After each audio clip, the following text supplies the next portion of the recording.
Good morning. It's May 11th, 2022. I'm Mary Anna Mancuso. This is Mornings with Mancuso. You remember when Elon Musk announced he was purchasing Twitter and we were all like, oh my gosh, what if he allows Trump back on Twitter? Well, yesterday he confirmed our worst fears. He said that if the deal goes through with Twitter, he would allow @RealDonaldTrump's handle to be unbanned and allow Trump back on the Twitter platform. He said that it was morally wrong and flat out stupid that he was banned. Unfortunately, Jack Dorsey, who was the CEO at the time when Trump was banned on Twitter, also agreed with Elon Musk and said that it was a bad move.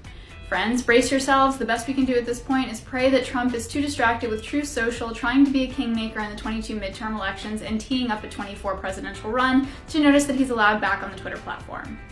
Speaking of primary elections, let's look at yesterday's results. In Nebraska and West Virginia, we learned two things about the outcomes. First, Trump is having a heck of a time becoming a kingmaker in governor races, and two, he's doing okay for congressional picks in West Virginia. Turning our attention to the Cornhusker state, the Nebraska governor race showed that Charles Herbster, which was a Trump-backed candidate, actually lost in the Republican primary to Jim Pillen.